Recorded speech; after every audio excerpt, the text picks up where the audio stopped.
Hello, everybody. Welcome to yet another edition of Paradigm Shift, an educational comedy, and I am Dave Kelso, and I didn't sleep for shit last night, and I am ungodly freaking tired, so please excuse any incoherency or tendencies to ramble or unnecessarily long pauses or unnecessary repeats of myself and whatever. Um, excuse all of that. It's been an interesting last few days. I couldn't sleep last night, and just so got a lot of thoughts rolling on my mind. I was just thinking to myself, that big question that far and few, if anybody, is actually really asking. I mean, making fun of social justice warriors and all that is all well and great fun, and it's important, and it's a nice comical stand against tyranny and whatever, and yada yada. And, I'm all for that as always. Praise Cac Chatelet. But one of the most important topics of right now that it seems like nobody's really addressing the implications of is excuse me. What are the effects and the implications of the information age on humanity itself? Like, we've all heard the little buzzwords and slogans and stuff like, ooh, the information age, and ooh, the revolution will not be televised, and in the age of information, ignorance is a choice, and yada yada, etc. and so on. All those nice little cute little quotes and sayings and whatever, but like, really honestly, like, what the hell does any of that really mean? Like, what are the deeper level implications?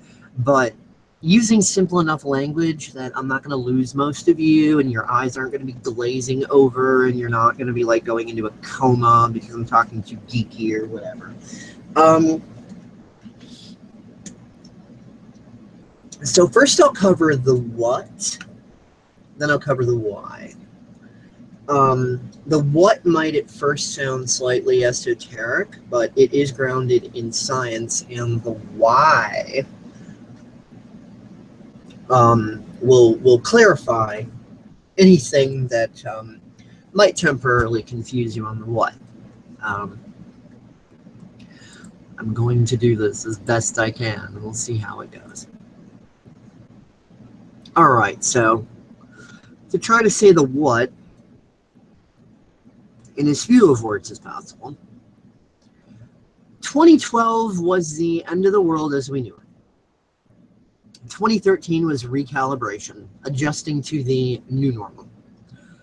2014 was a year of failed starts, trying to do business as usual, seeing it doesn't work so well anymore. And speaking of SJWs, 2015 and 2016 were the triggering years. 2017 has been the build-up, and 2018, which I'm just kind of calling right now just for the lack of any other words to call it, 2018, the year of darkness and judgment, and then there's 2019, the year of light, clarity, and it's starting to take a bit more personal responsibility. Now, whether any of you know this or not, because I know that I have varying audiences that, pay attention to my channel and listen to my stuff, so not everybody's necessarily on the same page with everything. Obviously, there's so much, content to explore. Who can be, right? There's just so damn much. I don't even bother checking my notifications hardly at all on Facebook or anything like that, because it's like literally just spam flooded. I deal with what's in front of my face at any given time. So anyway, all this was beaten like a dead horse in 2010, 2011, and 2012, and we all, as far as we all that were in the know about it at the time, and we all laughed at it. We thought it was funny. And Yeah, right, okay, whatever. You know, sounds kind of crazy. We all laughed at it, and now here it is. You know, it's freaking reality. So, okay, now what? When I say 2018 will be a year of darkness and judgment, I don't mean it'll be a bad year. In fact, good for some, bad for others, depending. As things get more intense, it forces a separation of wheat and chaff. All the corrupt political and corporate idiots having more chances to do the right thing for a change, as others are, you know, betrayed and thrown under the bus with more scandals. You know, like as has been happening, obviously. That's shit's been like all over. Each of us will have to decide if we want to cling to fear or love, or you can call it dysfunction or mental health, or, you know, whatever buzzwords you want to use. It doesn't matter. Pick your buzzwords, whatever you want to call it. I don't care, whatever floats your boat. We each get to face ourselves and decide if we want to improve ourselves or self-destruct. So the good news on that is you're not going to see a full-blown nuclear World War III or any of that level of global stupidity. It's not going to be nation versus nation, nor ideology versus ideology. It'll be good versus evil, pure and fucking simple. And I'll define what evil is for you in a moment. My view of it is not what most people's view of it is. I'm not speaking in a religious context. Although any of you that want to take it to a religious context, I mean, that's fine. My context doesn't contradict or oppose the religious context. So, I mean, if you want to take it that way, you know, more power to you. You can feel free. It doesn't contradict. Anyway, moving on. And the contrast of evil will only force good out of complacency so it can practice doing its good. Good has gotten lazy over the last few hundred centuries.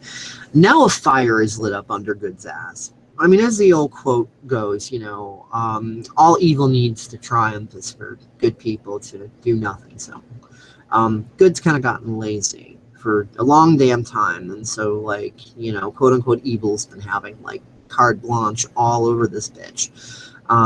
You know, whether you're talking about Babylon or Rome or Wall Street or, you know, what you're talking about, it just kind of seems to shift in more forms. But, you know, it's kind of been there all throughout because, you know, the forces of good have been fucking lazy as shit. Everything will begin to divide into two, rather than 2,584,483,384 splinter groups of each of the two sides, as all splinter groups from both sides all fight with each other and themselves. You know, like kind of like what we're seeing now, the right and the left, and the alt-right and the alt-left and the alt-right, the alt-left, and oh my God, if you disagree, then you're a racist, or you're an SJW, or you're a reverse SJW, or you're sexist, or you're this, or you're that, or oh, you didn't agree with me, so, you know, you're automatically in the enemy camp, so you're whatever I think is opposite of me, so neener, blah, blah, blah, all this psychologically projected bullshit.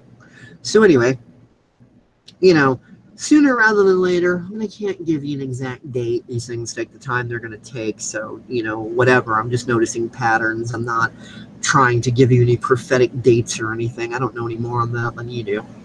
But anyway, the truth movement will finally divide into those, you know, those two camps of who are truly wanting truth and peace in a better world, and those warmongers who only want to make endless money on endless fighting on the, you know, the info war. Hell, even if it's not about money, at the very least, people wanting to remain trapped in war in order to justify how miserable they feel about their own sorry asses. You know, those lovely eternal pessimists. The good and the bad from every group, religion, spiritual, political, scientific, etc. The list goes on and on and on and on and on will unite. The good will unite with the good, and the bad will unite with the bad. It's not going to matter what country you're from, or political ideology, or religion, or whatever. As shit really starts to ramp up and get super cray-cray, it's just going to be good aligning with good and evil aligning with evil. And again, scientific basis for this, we'll get to that in a moment. First and foremost, that final battle will be between the individual and themselves in their own heads. Oh, we're seeing a lot of that right now. I mean, has everybody been feeling a lot more on edge lately? Yeah, lots more shit going through the mind and trying to sort stuff out and all the stress of it. And then other people that are like totally flipping their shit. You got like Black Lives Matter, you're racist if you're white, and Antifa, anti-fascism, you know, it's like, oh, let's fight fascism with fascism. Yay, because that just works so fucking well. So anyway, we get the idea on that. Secondarily, it will be the good creating the new and making the old obsolete, while evil tries and fails desperately to prevent change.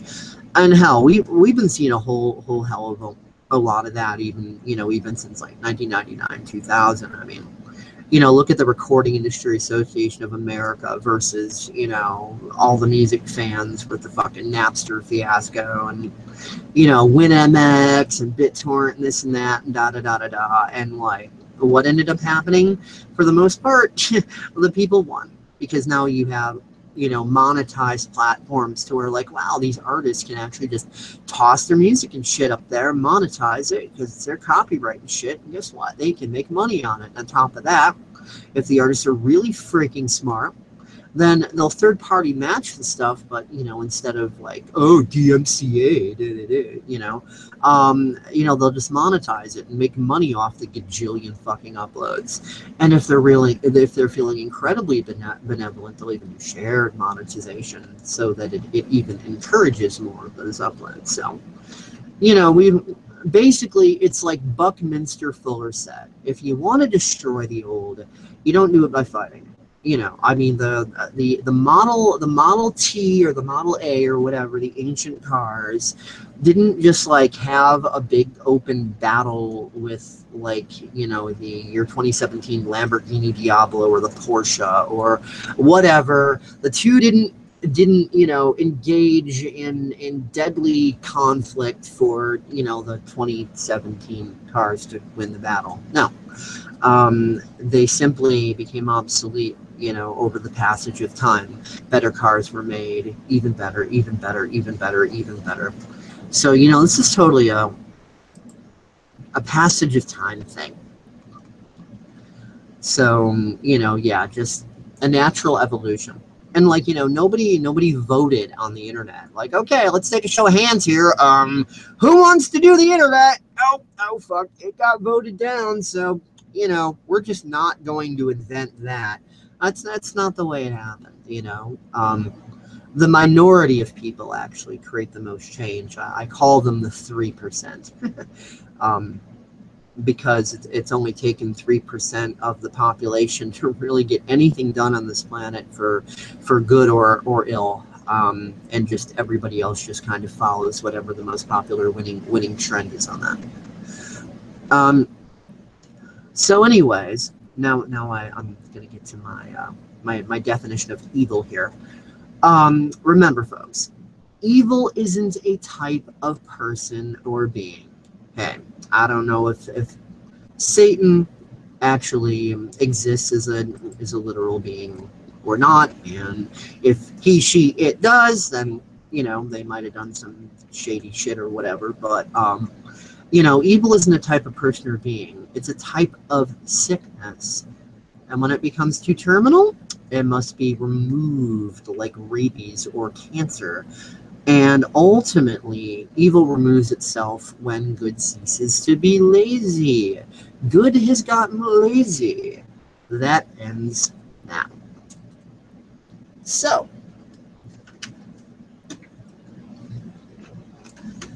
now the big question. Now we've seen the what. We've gone into the description of all the fucking cray-cray and confusion, people flipping their shit, and all this change and all this stuff. You know, we just went through the basic short list of it, right? So it's like, then there's this big question most people have, like, why is this happening? Well, it's happening as a part of the implication of the information age on humanity. And the science behind it is very simple. Let's do a little bit of mental time travel for a second. Even as recently back as 200 years ago, right? The average person now, their brains process more data in a month than people 200 years ago did in, could have done in several lifetimes. Like, it would have taken them more than one lifetime to process the amount of information that the average human these days processes in a month. I mean, back in the day, like, the fastest thing out there was the Pony Express, like, seriously. And that took months and months and months and months and months just to go across a continent. And then even with like steamships and trains and things like that, it could still take years just for one piece of information to circle the globe one way, much less to return reply back the other way. So even before that, going back into the more ancient times, your average middle class or peasant class or whatever you want to call it couldn't even really read at all. Books and scrolls and things like that, and even the ability to read was typically reserved for those wealthy enough to be able to get that kind of an education. So, even up to the, to very semi-recently, the idea of, like, most people being able to read has been freaking unheard of. So most people up till now exchanged information orally and very, very slowly. So the human brain, all the way up till now, has been used to processing data at a vastly slower rate, while simultaneously continuing to get more dysfunctional, more miserable, more violent, less mature, definitely less mature, and more higher on our own fumes of arrogance than ever, with all our technologies of permission slip to get high on those fumes of arrogance and smugness and think we fucking know it all.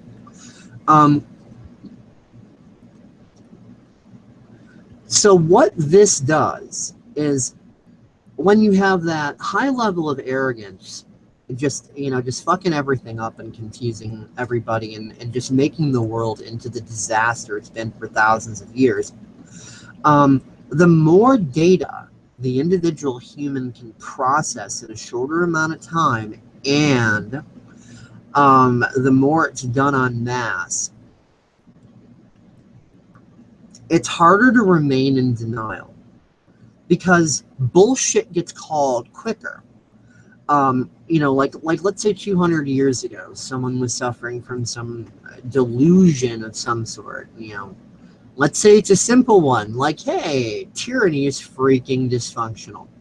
So, people typically wouldn't learn that lesson until after years and years and years of a bloody tyrannical freaking empire ruling over them. And then they're like, yeah, tyranny is kind of just a little dysfunctional, isn't it? Yeah, we're not liking this. Like, at first we kind of thought it was kind of cool because we had all these almighty rulers and whatever that just, like, took care of us and shit, or they said they were going to, but, like, wow, now they're whipping us and beating us and killing us, and we can't hardly blink or take a piss without an axe coming down on our heads. Oh my God. So, it took a long time for people to, like, finally redeem, like, that coupon.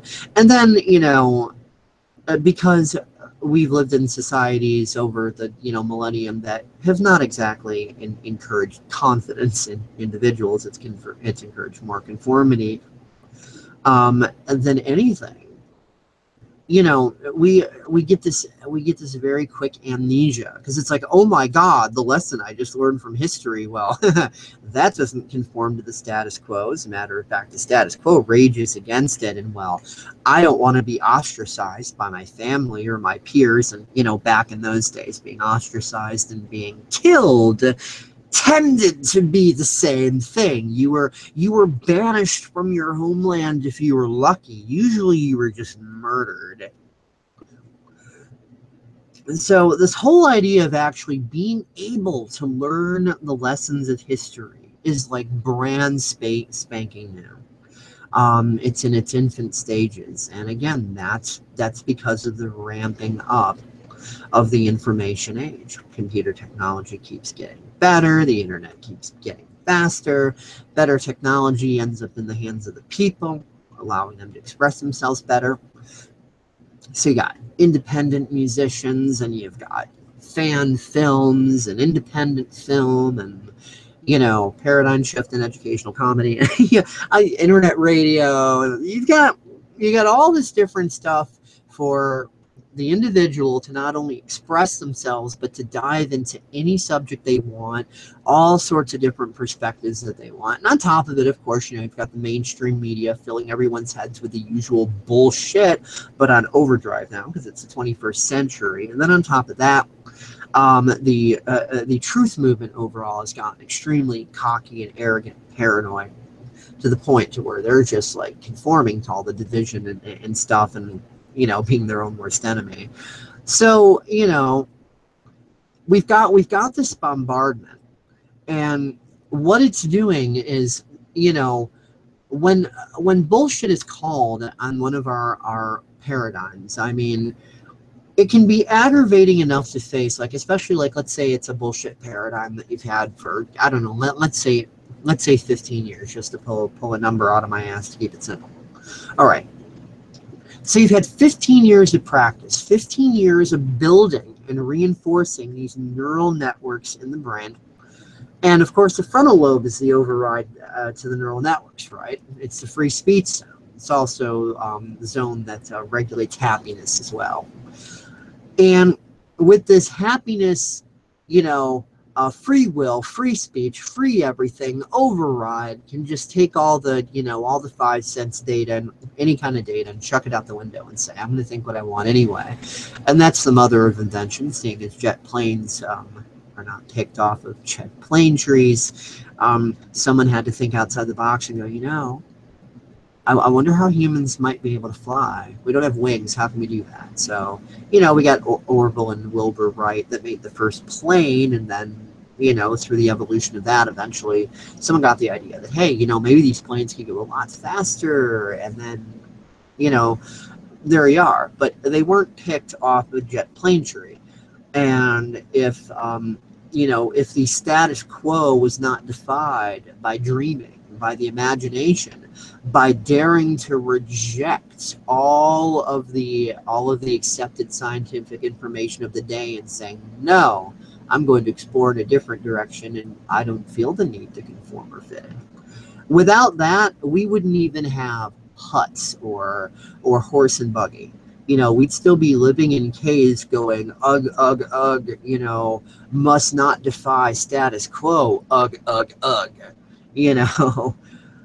So obviously, you know, like I was saying, if you've got all this practice with, you know, these neural networks in your head, 15 years, and like you've got no practice using your frontal lobe, then when you run into a situation where the information you're viewing, whether it's visual or audio or whatever other type, the reality you're experiencing contradicts the neural networks in your brain that say, all right, you know, according to this bullshit paradigm that I don't know is bullshit and that I'm believing like it's a golden cock I'm sucking off of the almighty deity called the state, you know, gonna look at those, you know, neural networks and like, oh shit, you know, I have nothing on the mental hard drive to validate this reality that I'm experiencing. So I can't believe my lying eyes. No, no, I need to go into denial and get paranoid and go into blame and da-da-da. You know, which is why nobody wants to take personal responsibility. Not like taking personal responsibility is bad. In fact, it's actually a very good thing. If you take personal responsibility, you're moving into your own personal empowerment. You're taking control of your own life. Taking personal responsibility is fucking wonderful. It's awesome. It's great, which is why we're scared shitless of it. Because we've been taught to move towards the things we hate, move towards the things that suck, move towards the things that have been our comfort zone, you know, thousands and thousands of years of global dysfunction. And when anything good pops up, don't have the neural networks to handle that. Must rage against it in some way, shape, or form. And so, you know, like they said on the Matrix movies, you know, what is real? If it's, you know, your five senses, then real is nothing more than electrical impulses interpreted by your brain. So, of course, we can switch and mix and mash contexts in any way we want, which is why speak and you will be misunderstood, especially on the internet.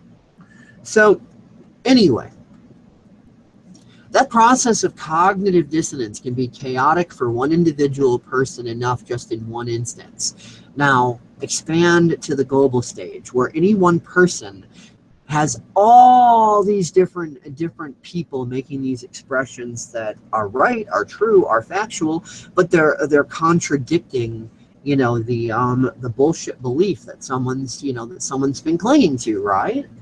So there's all this science and all these facts and all this evidence and so on that's presented, and presented so quickly and so fast and by so many different sources that, you know, the brain just it blue screens of frickin' death, you know what I mean? It just paralyzes. It doesn't know what to do, and it's got no practice with the frontal lobe, and it's not in the habit of asking questions, it's in the habit of making assumptions, right? So the more people get bombarded by this, more and more and more, all sorts of different paradigms, all sorts of different things that we used to think were true or that we think are true, but then we find out are actually kind of bullshit we've been lied to. And more of this comes up, and will simultaneously, for each of these things, each individual's mind is just raging hard against it. Like, no, no, no. Well, that actually puts literal physical wear and tear resistance on your body. Stress is a killer, literally. And your body is basically a biological computer. In fact, computer technologies were created based on, you know, observing our bodies.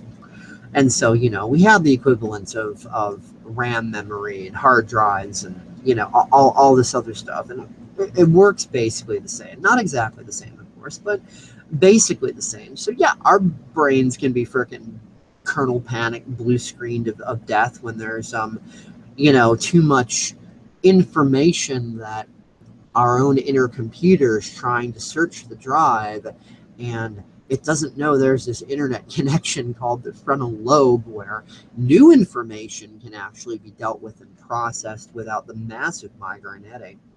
So, you know, because your body is an electrochemical computer, when you're being overloaded with all this cognitive dissonance, while trying to resist new ideas and defend the old ideas, it's literally blowing fuses in your body, and we call this disease. Because the body will protect the brain first and foremost, because the brain is the control center for everything. For your immune system, for your heart to keep beating, you know, this, that, whatever, everything else, it's the control system. It's the master control system. So your body will protect the brain above any other part of it. So instead of allowing those electrical fuses to be blown in the brain and causing you brain damage, it redirects them to blow in other areas. I mean, obviously, once it's, you know, the body's weak enough, the brain can't help but be affected and the death occurs. But, you know,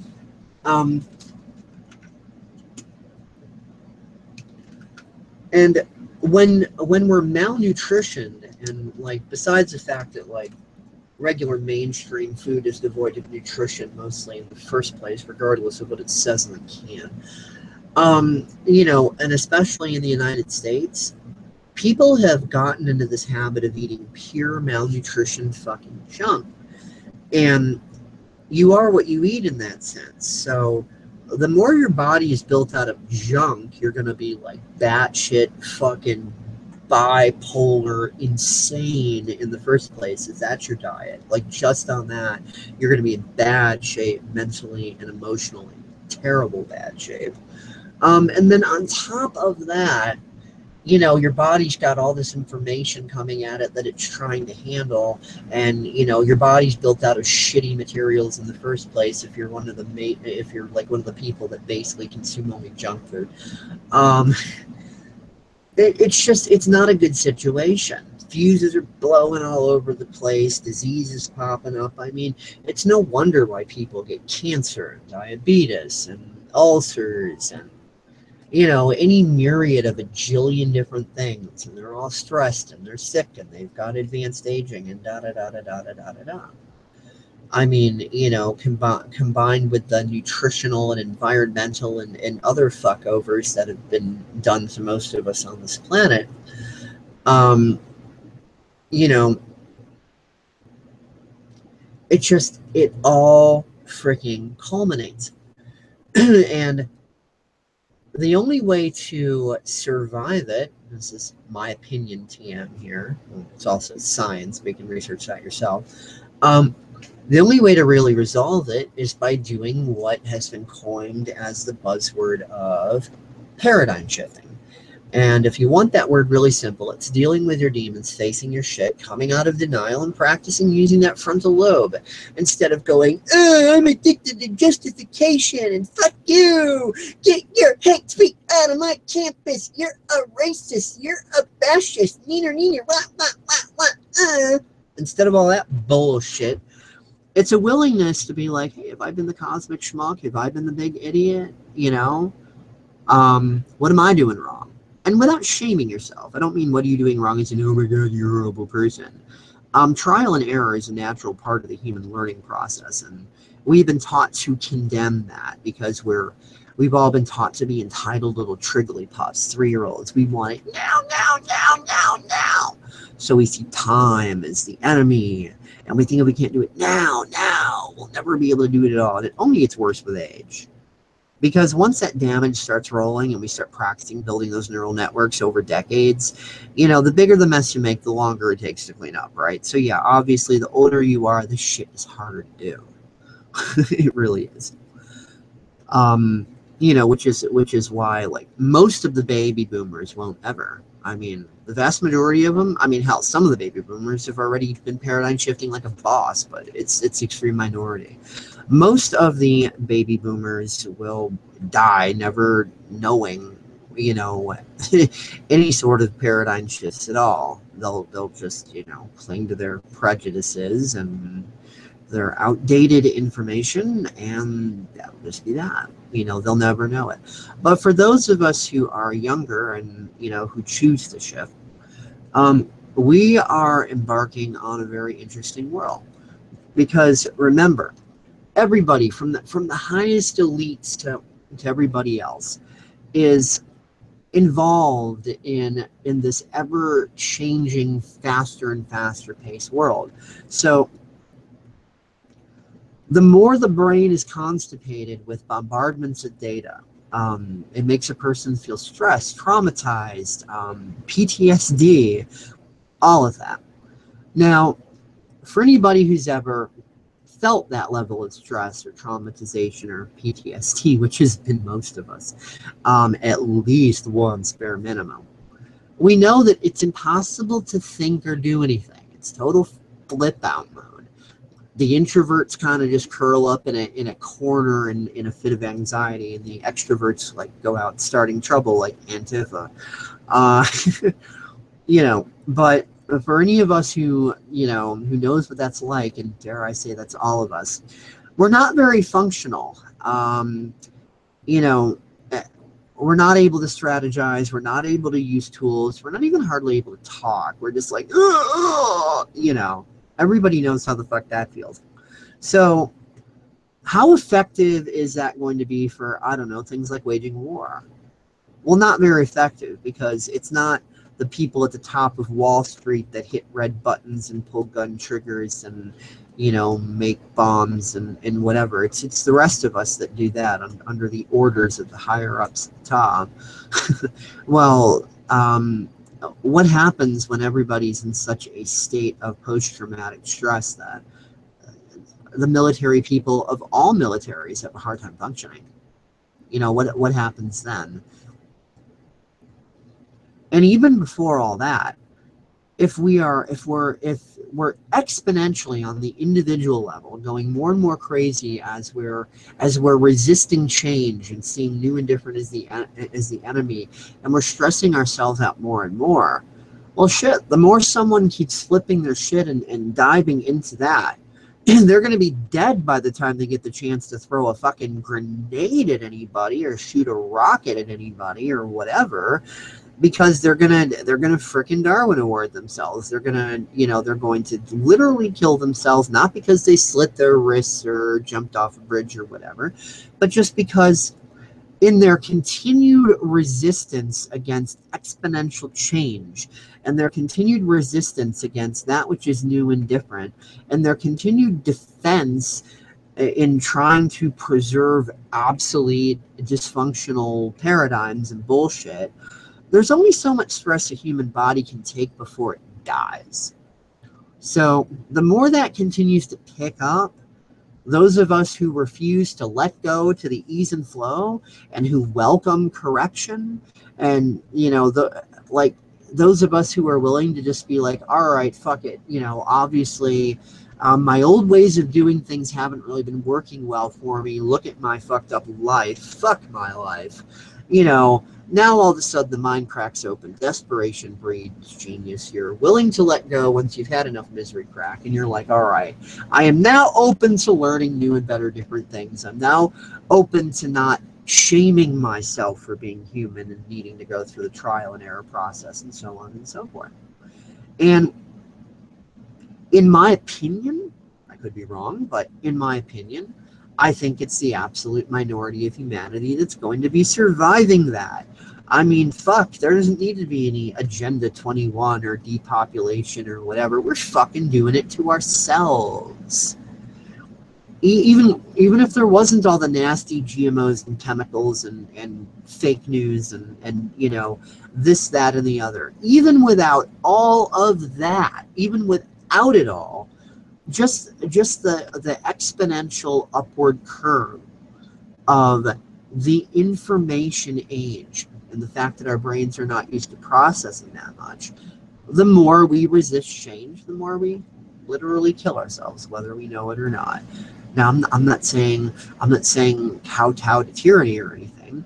I'm just saying that if your mind is open and you're willing to use critical thinking, instead of going, no, you're Hitler because I disliked your opinion and shut up, you know, if we're willing to actually use our brains and think critically and have fun learning, you know, like children know how to do before they get fucked over by the adult world, then yeah, you know, those of us who manage to do that, as long as we can avoid becoming collateral damage from all the other idiots offing themselves, and yeah, you know, those of us who are willing to shift will survive this no problem. But hopefully, this helps everybody understand better. Well, not everybody. Not everybody's going to understand. Some people won't, I guess. But at least some of you, I hope, were assisted in the way that you prefer to be assisted, as far as understanding what the information age and exponential change has to do with people flipping their shit. And everything is an algorithm, and because everything is a program, because, you know, like I said, the body's a computer, right? So even our thoughts and emotions and beliefs and all that, they're running off of algorithms, programs. It's the same sort of construct as computer software. Totally. So the more you understand and research into the algorithms and the programs that run us And there's plenty of information out there, and it's all very mathematical and scientific. I'm not going to do your homework for you, but if you want to go research into that, you can feel free. Then, if you realize that even people in ancient times had understanding of these things, even without computers, they still had math, and they still had whatever their equivalent to psychology was. They still had these things, and they were still able to figure out patterns. They were still able to figure out trends and exponents and things like that. That same type of math is not only how ancient peoples created prophecies and were able to understand human nature and, things like that. They were able to understand time. They were able to understand greater cycles, so on and so forth. And guess what? Without even needing a single computer. So when we can understand that there's mathematics, there's algorithms, there's a method to the madness, that our bodies are like biological computers and our thoughts and emotions and all that are definitely akin to software, and that even DNA is a 4-bit programming code, take me literally and go look it up. When we understand that, then it's not so far-fetched to think, oh yeah, okay. Yeah, the Mayans totally could have gotten that right, because they understood the math. And the Bible prophecies, plus and minus some lingual misunderstandings and biblical context and whatever. Once that's straightened out, it's like, I can see how they would get some of that right, because they had math back then. Holy shit, they had math. They could do that. They had math. Wow, math. Yeah, totally. So hopefully that brings some greater scientific understanding to what's going on, and help makes it more reasonable and logical to you when you hear the old cliche, be the change you want to create in the world. And understanding that yes, you can, just learn how to use that frontal lobe. Oh, I don't know how to use it. Well, you got to have a willingness first. Have a determined willingness to learn and not judge how long it takes you to learn. And you'll eventually learn it. So, yep, I think that's about it for this one right now. I don't really have anything else to say on it. So, Chatelet, praise Cac. Catch you later.